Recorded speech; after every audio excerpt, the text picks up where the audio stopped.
pour assister à une opération de greffage sur châtaignier. Alors le greffage consiste à assembler deux végétaux, donc le greffon que j'ai là entre les mains et un porte-greffe. Donc ce châtaignier est un arbre franc, donc sauvage, bastarde. L'objectif d'une greffe, cela est valable non seulement pour le châtaignier mais également pour tous les végétaux, c'est d'une part de conserver la variété intéressante, les variétés anciennes, les variétés donc, qui sont adaptées à notre terroir, et également conserver des variétés qui ont un intérêt économique. Alors les greffons donc, sont prélevés à partir du mois de février. Moi je choisis toujours la lune descendante, et ils sont prélevés à partir donc, de têtards qui ont été sélectionnés. Donc un têtard c'est quoi? C'est un châtaignier ancien qui a été rabattu à la fourche. Donc ce têtard va rejeter des greffons, donc de l'année, que j'ai ici en main. Et ces greffons-là vont être conservés en chambre froide, emballés dans du papier journal humide, pendant donc 3 mois jusqu'au mois d'avril.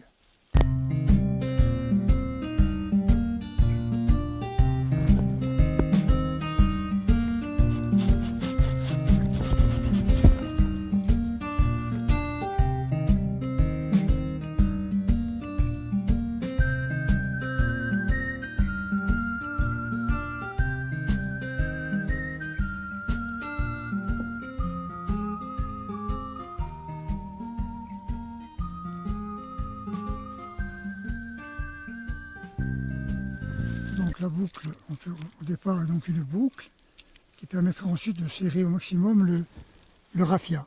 Pour le raffia, on peut mettre du raffia synthétique, comme c'est le cas ici, ou du raffia naturel. Nos anciens mettaient des chiffons, il n'y avait pas malheureusement d'autres moyens. Serrer. Et voilà, donc la boucle, vous insérez là, votre nœud là-dedans, et vous tirez. Vous devez être sûr que c'est serré. La greffe est presque terminée, puisque après, il faut donc badigeonner cette plaie qu'on a donc ouverte, et badigeonner également l'extrémité du greffon, de façon à ce qu'il n'y ait pas de champignons qui s'y mettent. Voilà.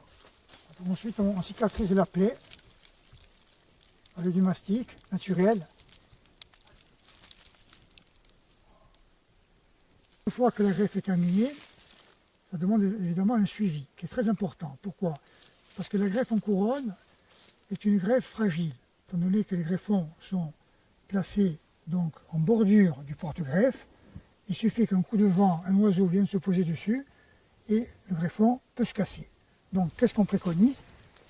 Moi je préconise donc qu'on mette un tuteur donc attaché au porte-greffe, qu'on va attacher au porte-greffe, et on attachera également le greffon pour le consolider. Et là, on sait qu'on n'a pas de risque de casse. Voilà.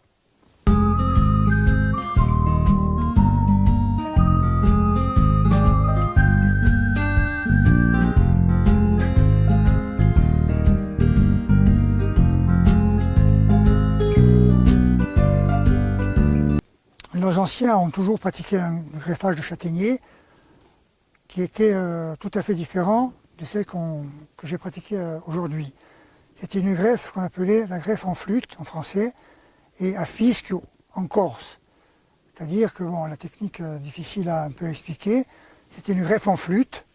Donc par rapport au porte-greffe qu'ils avaient, ils inséraient donc un tube d'écorce de la variété donc choisie, qu'ils inséraient donc dans ce porte-greffe. Et on le voit justement sur nos anciens vergers anciens. Si on peut en voir tout à l'heure, on va essayer d'en trouver. On voit exactement la cicatrice, le bourrelet qui est formé donc, suite à cette greffe. C'est une réaction de l'arbre. Donc il y avait soit compatibilité de l'arbre, où le bourrelet était plus ou moins donc, uni.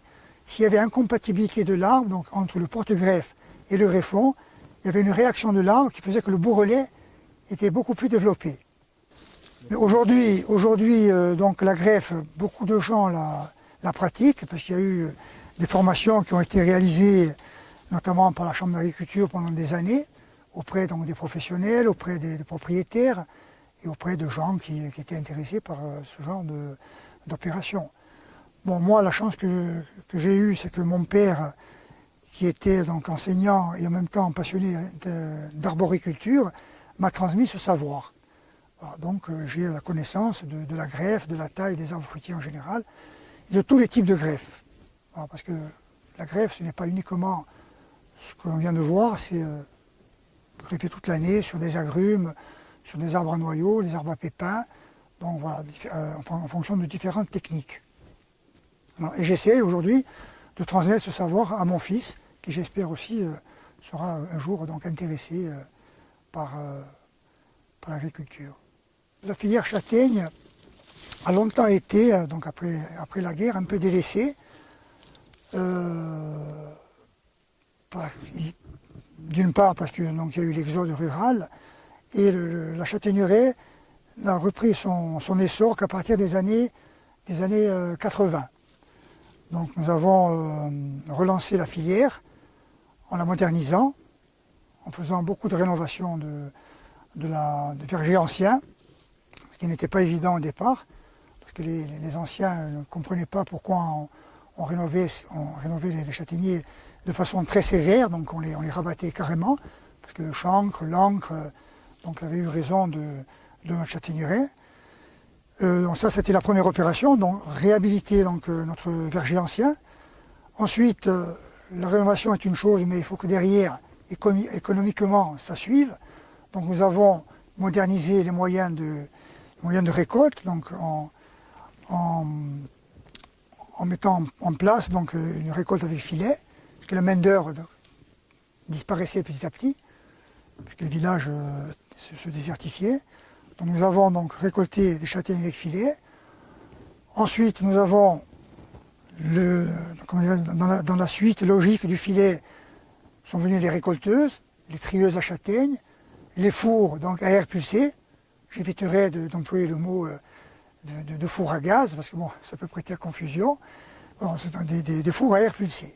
Et aujourd'hui, donc la filière s'est modernisée, donc on a réduit, à partir de ces moyens modernes, on a réduit le coût de production. Il faut savoir que pour faire 1 kg de farine de châtaigne, il faut aujourd'hui 5 kg de châtaigne fraîche, et le coût de production était à peu près entre 8 et 10 euros. Voilà. La production d'un kilo de farine coûte aujourd'hui entre 8 et 10 euros, sachant que le prix de vente avoisine les 15 voire 18 euros. Voilà, donc c'est une filière qui donc était en plein essor. Aujourd'hui, malheureusement, avec les maladies et dernièrement donc, le cynips, la filière est en plein doute, tout simplement. Voilà. Moi, j'ai toujours dit aux entreprises donc, spécialisées dans tout ce qui était élagage ou taille de fruitiers ou d'arbres d'ornement, je leur avais dit, conseillé du moins, justement, de former des gens pour la greffe et eux-mêmes se former pour la greffe et pour la taille des arbres fruitiers. Parce qu'il y a une demande à ce niveau-là et aujourd'hui, on a du mal justement à trouver ce genre de personnes qui pourraient effectuer ce genre de travaux, quoi. Voilà. Il y a quelques agriculteurs qui ont ce savoir-faire parce que bon, ils ont eu la volonté de le faire à travers les formations que nous avons mises en place à la Chambre d'agriculture. Et moi, j'ai toujours mis l'accent sur la greffe et la plantation des arbres. Parce qu'aujourd'hui, bon, on a un vieux verger, il est ce qu'il est en train de dépérir, donc il faut renouveler un petit peu l'existant et pérenniser un petit peu les variétés que nous avons. Voilà.